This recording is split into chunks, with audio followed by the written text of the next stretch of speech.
Good morning, everyone. I will tell you, it was 3 very long years. It was rough, but we got through it. I really am delighted to be here this morning. The one thing that I always like to do is I like to be able to thank people who help us at the Lingap Center. And you folks have been supporting us for quite a long time. And it makes a very, very big difference. And so this is my opportunity to just say thank you to all of you. By way of a little bit of an introduction, as Mike said, I did work at Consumers Energy, and this was in a time when we were expanding internationally. That was in the early 1990s, and I was the senior human resource officer for the company. And so what they used to do whenever we were going to do business in some country, they would put me on an airplane and send me out to figure out how we were going to do business there. What was the work ethic like? What's the labor situation? What kind of benefits do people need to have? And so on, wherever we were going to be working. And so I got to travel all over the world. We were actually wound up working in 26 different countries, and they sent me to all of them. And but before you get excited, let me explain. They don't build power plants or gas pipelines in beautiful vacation locations. They sent me to some of the worst places you can possibly imagine. I mean, it was fun. I loved the job. It was terrific because I got to learn all these different cultures and meet all different kinds of people and so on. But I always noticed there was one thing that was always in common no matter where I went, and that is that children always seem to get the short end of the stick. They didn't fare so well, and it was sort of standard. And if ever you've traveled internationally, you've probably experienced a situation where kids will come up and tap on the window of the car and go like that. Do you ever see that? Like tap. And what we do typically is we don't make eye contact. And I think subconsciously, if we don't make eye contact with those kids, like Mike's not making eye contact with this group over here, which I understand. But if we don't make eye contact with those kids, we don't see them, and we kind of think they don't see us, and that kind of makes it okay. I mean, what can we do? I mean, really, how can we help these kids? There are kids everywhere. And so we just don't make eye contact. So that was always sort of my program, is I just tried to not make eye contact with the children. So one day, we had run a power plant in the Philippines for 10 years. And in the early 2000s, CMS Energy and Consumers Energy decided we don't want to be an international energy company anymore. We're going to sell all of our plants and operations everywhere around the world. And so we're going to sell them. We're out of this business now. So John, get on an airplane and go back and put the deal together to sell these plants. And so that's what I did. And I wound up back on the island of Cebu in the Philippines. We'd run the plant there for 10 years. We had some very serious labor problems there, so I went there frequently, okay? And it was my very, very, very last day ever to be in the Philippines. We'd sold the plant, the deal was done, I was leaving, I had an airplane ticket, I was never coming back again, okay? And that's kind of where the story begins. I'm going to take you to the island of Cebu, hopefully. Hopefully. There we go. There we are. The Philippines. Have any of you ever been there? Rich, raise your hand. 1, 2, well, 3. Okay, you guys don't count. Okay, the Philippines. It's an interesting place. It's easygoing. The cities are very crowded, very noisy, very polluted. Someone asked me last night, is there really a lot of traffic there? Well, if dead stop on the highway is traffic, yes, there is. It's terrible. But it's also a land of incredible beauty. This is the beautiful white beaches. There are 7,011 islands in the Philippines. I took this picture on the island, on Cebu, looking over in the distance. That's the island of Negros across the Tanan Strait. And the picture doesn't do it justice. It was a spectacular sunset there. It's just beautiful. And there are quiet places. This is called Mulubug. It's up in the mountains, and it's hot up there. I mean, like, it's incredibly hot. There's 3 seasons in the Philippines. There's hot, incredibly hot, and you can't even imagine how hot. It's kind of like snow in the UP. But this is up in the mountains. It's a great place to go because it's quiet and it's relatively cool up there. But it's also a land of stark contrasts. And the hotel you see in the background, that's the Shangri-La Mactan Hotel. And you remember I said we had some serious labor problems at our plant there. And so what we used to do is we'd go hide from, it was a communist labor union that was giving us the issues. So on the weekends, we would go hide and we would go stay at the Shangri-La Mactan. And they call it a 5-star luxury hotel. Actually, it's probably about a 25-star luxury hotel. It's one of the most spectacular places I've ever been. It was just beautiful. It's a beautiful beach. There's gorgeous flowers everywhere, and it's great. And I sat out by the pool one day having a mint julep. I'm sure that's what it was. And I was looking around and I thought, wow, is this a beautiful place? Look at this. There's flowers, there's orchids, there's bougainvillea, there's all kinds of flowers on this wall around the hotel. It's great. I kept looking at it. I thought, on this wall around the hotel. Why is there a wall around this beautiful hotel? So one day I got really curious and I got up and I walked around the side of the wall to see what was on the other side of the wall. And what I found was a squatter village. And what you see, the lady there is filling water buckets from the only running water in the area. And in this picture, I don't show the squatter village, but it's right in the shadows of one of the most spectacular places in the world. And this is a squatter village. Okay? So crushing poverty. It's no electricity, no running water. It's a land of hardships. This is some of our employees coming to work at the plant. They could never understand why I made them put safety shoes and hard hats on when they got there. They're resilient people. There are 6 people on this motorcycle. These are 150cc motorcycles. I used to feel sorry for the bikes because they just whine. But, oops. So that's 6 people. The most I've ever seen personally on a motorcycle is 7. But I have a picture of one that had 9 because they had 2 babies in buckets on the back end. They hold them like this. But that's how they get around. It's a land of heartbreak. I took this picture late at night in Cebu City in Fuente Osmeña, it's called. And what there were, this was ahead too faster than I. Oops. Well, what I wanted to say, Pastor Tim?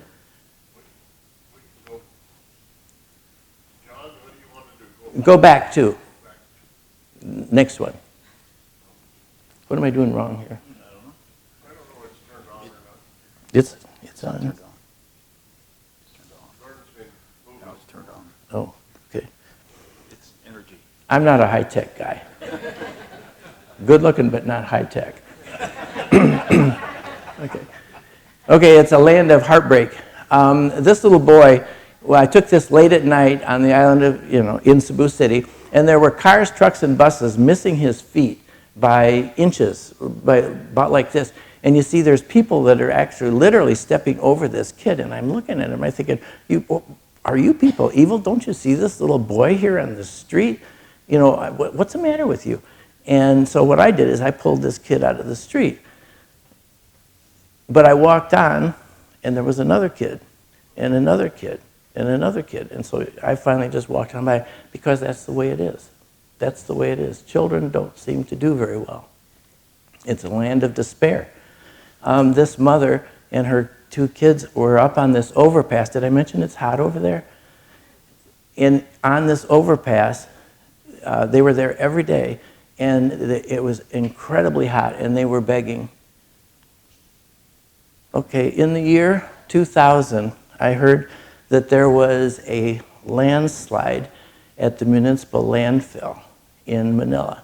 And I couldn't believe what I heard, so I went out to the municipal landfill in Manila. And And this is it. They call it also Smoky Mountain.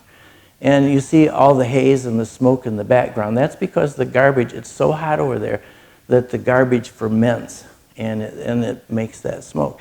And what happens is every day, 24 hours a day, 7 days a week, every 5 minutes, a garbage truck comes in, and when it drives in the gate, the kids jump up on the top of it and start going through the garbage looking for anything they can scavenge, little pieces of metal, food, anything that they can find, and they toss it down to the people with the baskets.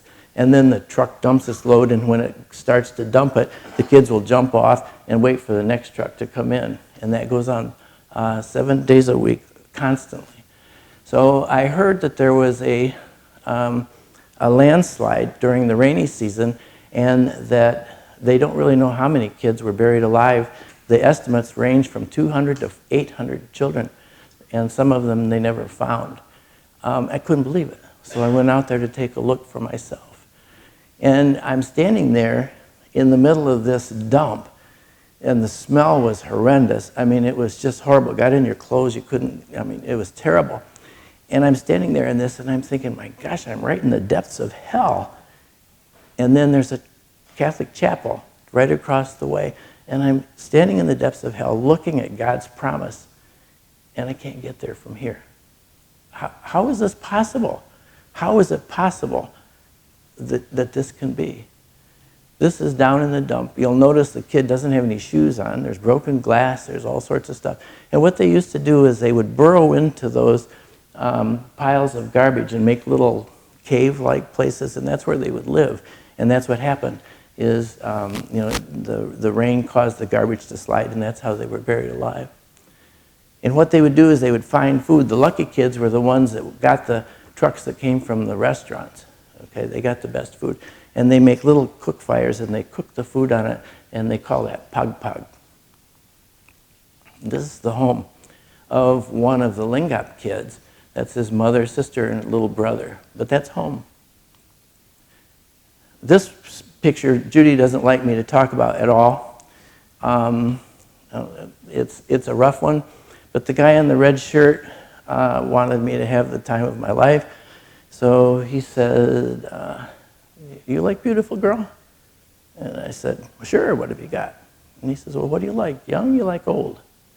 And I said, well, what have you got that's young? And he says, 4.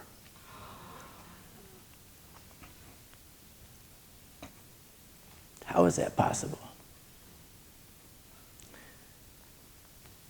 I said that I don't like to make eye contact with these kids, but sometimes what I would do if I'm wandering around is, and I would find some of these boys, if we were near a McDonald's in Manila, I would take them in and I'd buy them a quarter pounder with cheese and a McFlurry.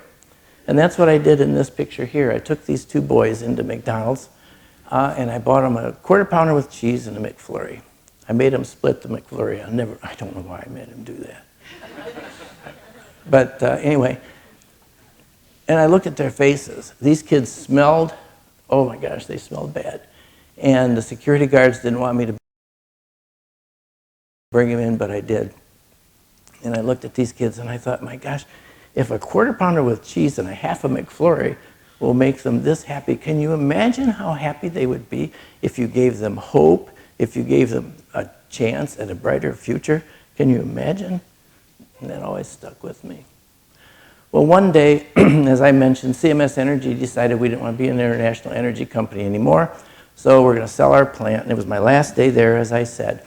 And as a way of saying thank you for allowing us to do business in this community, we gave the school system 16 computers. This is in 2002, February 27th of 2002. Computers were pretty common here in the US, but over there it was a pretty new thing.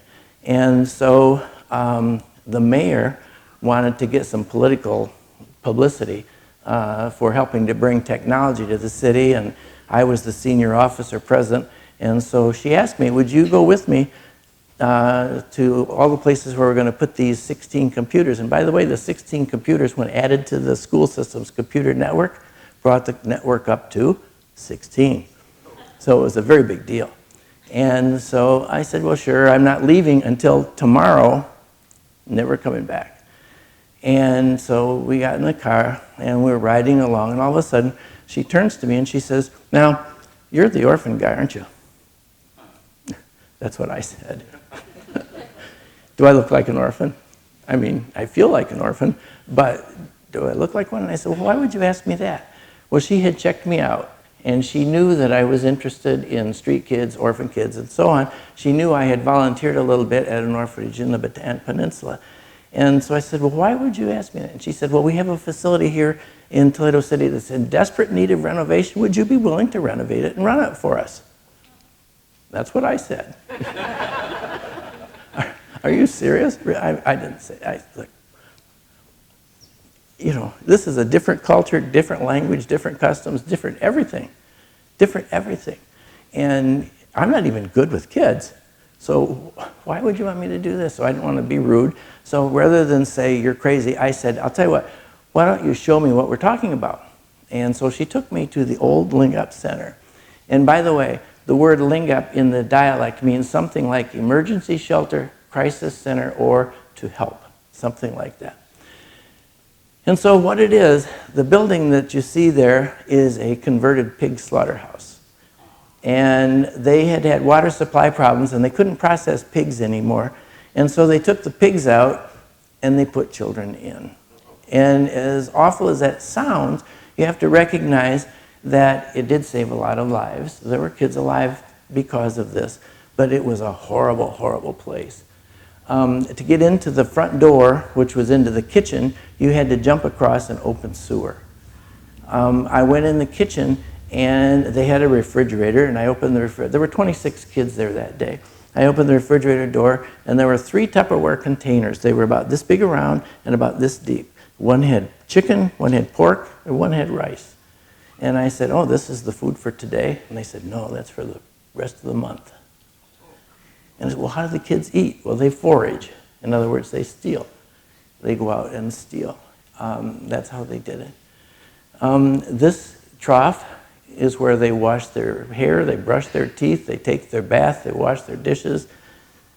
This is the kitchen. Single burner hot plate. It was filthy. Well, I made the worst mistake of my life that day. I made eye contact. And what I found was that these kids were not pictures on a brochure, okay? They were real live kids. They were just like my own kids in all respects. They had dreams, they had wishes, they had hopes, they had desires. They wanted to be ballerinas, they wanted to be pilots, you know, they wanted to be the same things that my kids wanted to be.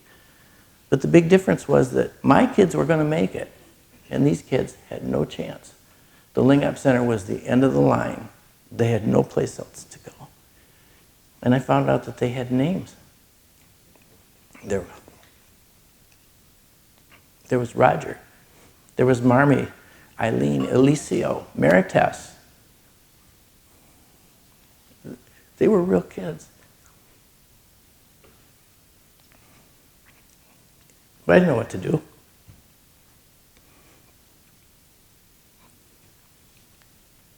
Sorry, I get a little choked up whenever. I didn't know what to do. So what I did is I thanked the mayor, and I said, "I'll tell you what, I'll have my people call your people," or something like that. And I got on the airplane, and I came home. Remember, I'm never coming back. This is my last trip. I came home. And on the way home, I'm thinking about everything that I'd seen.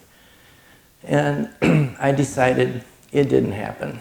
I'm going to forget this. It just didn't happen. So I got on the plane. Well, whenever I went on one of my trips and I came home, Judy would always say, "Well, how was your trip?" And I'd say, "Oh, fine, fine." Did anything happen? Nope. Okay, and that's what happened this time. She says, "How was your trip?" "Fine." "Anything happen?" "Nope," because I forgot about it. But what would happen to me is I would go to bed at night. Mother Teresa once said, "God speaks in the silence of the heart," and we listen. And I would be remembering these young kids, these young faces with no hope, no future, and no place to go, and I'd start crying. And Judy would say, "What's the matter with you?" And I said, "No, nothing, just having a bad dream. Go back to sleep." But this went on for about a year. And I woke up one morning crying, and she says, "This has been going on for a long time, so what's the matter?" And so I told her. I told her everything. I told her all the things that I had seen in all the places I'd been around the world. I told her about the children in Pakistan. I told her about the kids in India. If any of you have ever seen the movie Slumdog Millionaire, there's a scene in there about where they put their eyes out so they can be a blind choir or used as begging props. I've seen that. Okay. I told them about the little boy in Bhutan who the father doused him with gasoline and put him on fire so that the kid would be like this, and then they could use him as a begging prop. I told her about all these things. And I said, "You know, Judy, I believe I'm being called." I'm sorry.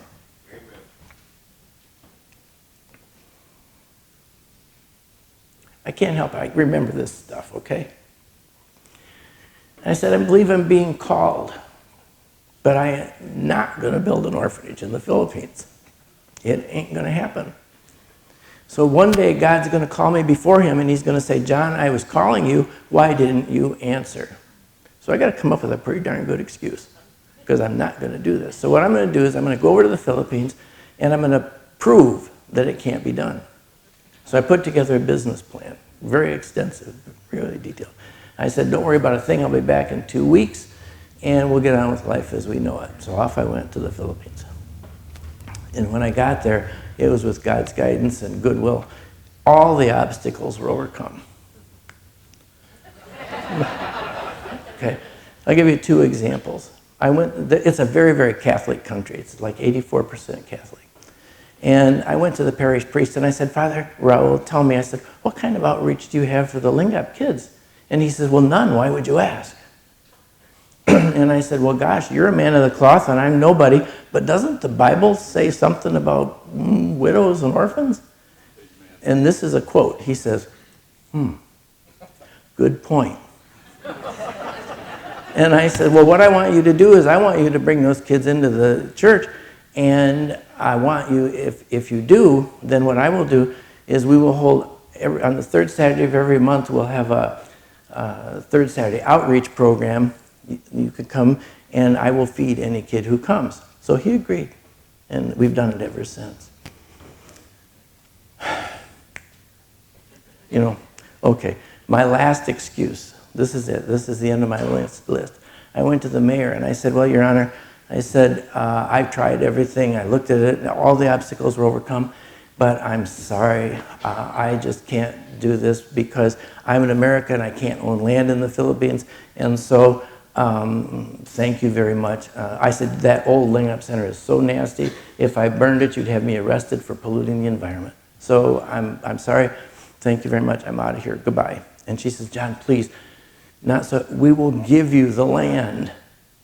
And I said, "Oh." So I got on the airplane and I came home. Judy says, "How was your trip?" And I said, "Oh, fine. Anything happen?" "No." "But we're going to build an orphanage in the Philippines." And she said, "How are you going to pay for it?" I said, "Well, that's a good point. I hadn't thought of that. Maybe we'll sell the house." And she said, "Okay." That's what I said. We did not have to sell the house, but at least it was on the table. So what I did is I started putting plans together to build a new facility. And what I tried to do was to include, the kids into this as much as possible. I want you to pay attention to the little guy between my arms there. Okay, that's John Ryan. So what's it like at the Lingap Center? Life, I call it an oasis of hope and safety. This is the new building. This is the inside. Oh, thank you. This is the inside because it's so hot. I don't know if I mentioned that it's hot over there. This is the inside. We built it so that it's got flow-through air, so it's really nice. My room is the 3rd door on the right. That's the boys' wing on the right and the girls' wing on the left. This building has a capacity of holding 100 children. Okay, here's the dining room. You see the pictures on the wall? Those are our college graduates. I'll get to that in a minute. We have a clinic with a nurse. We have a PIAG. That's just a little oasis out there where, you know, if the kids are having a bad day, they can go out there. The social workers and our counselor can go out there with them and sort of help bring them down. But this is what kids are supposed to look like, rather than begging on the streets.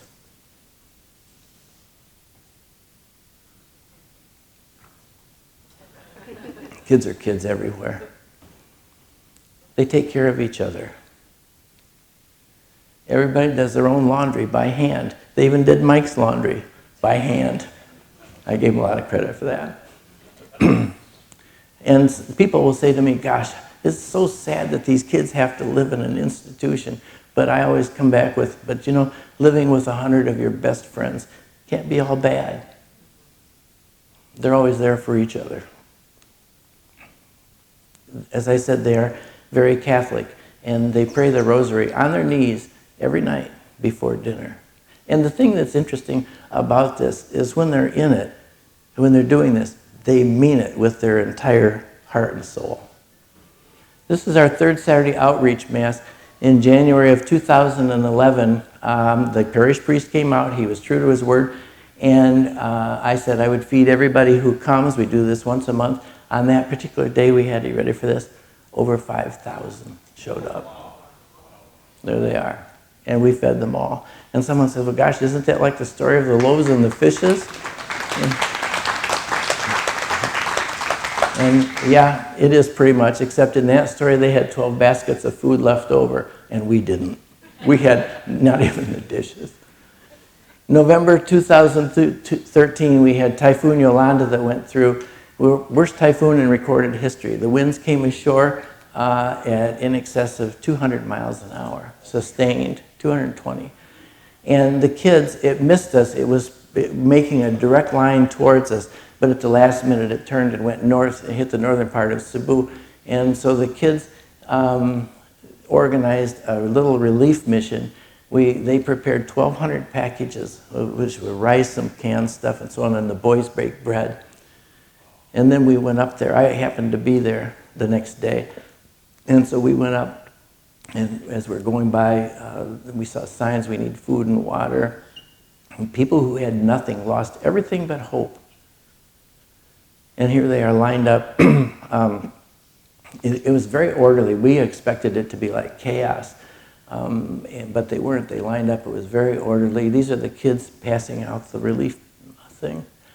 Gratitude was really more than a word. It meant everything to some of these people. And the little relief packages that we gave them were just, it was just a little bottle of water like this. But they were so incredibly grateful that just someone cared. And I'm always teaching the kids, I'm always telling them that helping others is the greatest gift that you can give to yourself. And in the Philippines, when someone turns age 17, they're considered as an adult. And so the kids have to leave. They can't live with children. And so if I get a kid who's in an education program, either college, high school, or even elementary school, I'm not going to kick them out just because they turn age 17.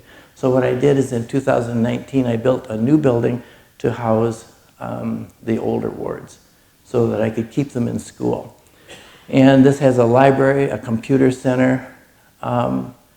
This is our campus. And the original building is the one with the slot, and the new building is on the left.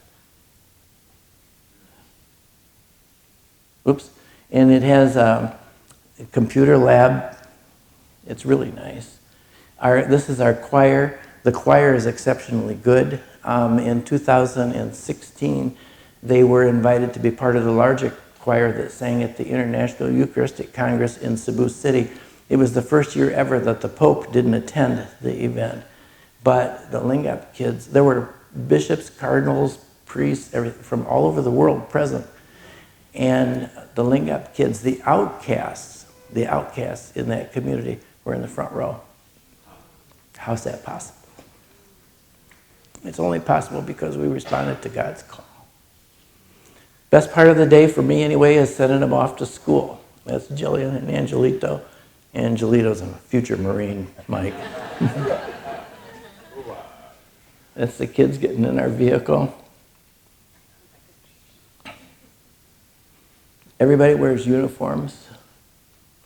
And we celebrate every year. We have, it's called Honor Society and Homecoming. It's a celebration of academic success. We recognize the top performers in elementary, high school, and college. That's me giving a certificate. And they're so proud. Remember, these kids are the least fortunate kids in the world. A long story, but we also have quite an extensive music program.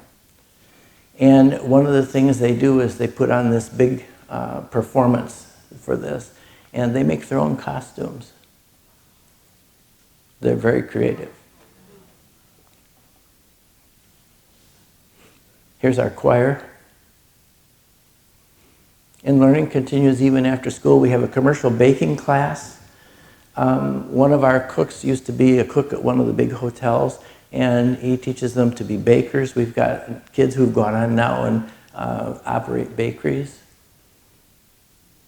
They do their own, this is kind of like junior achievement, where they have to keep their own records and do all of their own business planning and so on.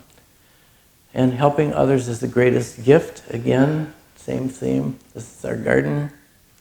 And the kids and where they are today. This is quite a long story, but we found these twins, Jenna Lynn and Gina Lynn, and it's a long story, and I'll just keep it brief. They were with me that day we found them in this nipa hut on the left. One of our directors was with me. He's a doctor, and he looked at him and he says, "John, these girls aren't going to live 3 days." And so we called the DSWD and the police and said, "Come out and help us. We've got these kids that need help." And they came out and they looked at him and said, "John, we don't have the money for medicine or burial fees. These kids aren't going to live 3 days. Get in your car and leave." They got in their car and left. And we took them to the hospital. When they got there, the doctors looked at them and said, "John, these girls aren't going to live 3 days." I said, "So I've heard. Do what you can." So they admitted them to the hospital. They had tuberculosis. They had pneumonia. They had worms through their entire system, body sores, lice. They had everything you can imagine wrong with them. They were so weak they couldn't drink water. Okay, they were in the hospital for 4 or 5 months, and that's them in 2018. They're 12 now. These are our college graduates, 34 and counting. Remember this picture? That's Margie Ladamo.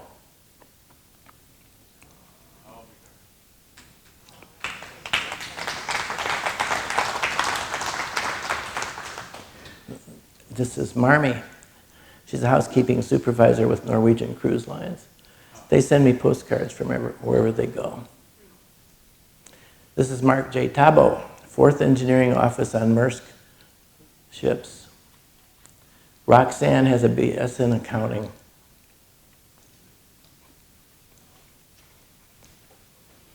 Remember I said, remember the little guy between my arms? That's John Ryan.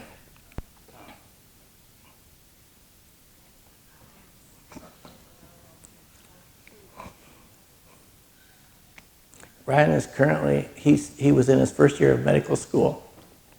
And because of COVID, they closed down the school, so we've hired him as our nurse house parent at the center. The kid's brilliant. This is Rona. Elvira Villahermosa. Vincent.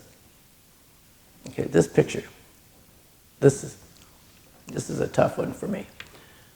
This was at one of our Honor Society events, and Vincent comes up to me and he grabs me like this. He goes, and he hugs me, and he backs off. And he goes, and then he goes, he did that 4 times. And I said, finally, "Vincent, got it. You know, we're good. We're good." And he says, "Tito John, but don't you realize that without you, none of us would be anything?"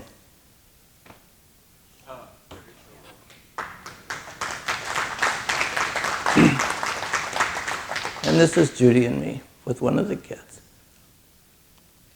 And that's our little band of characters.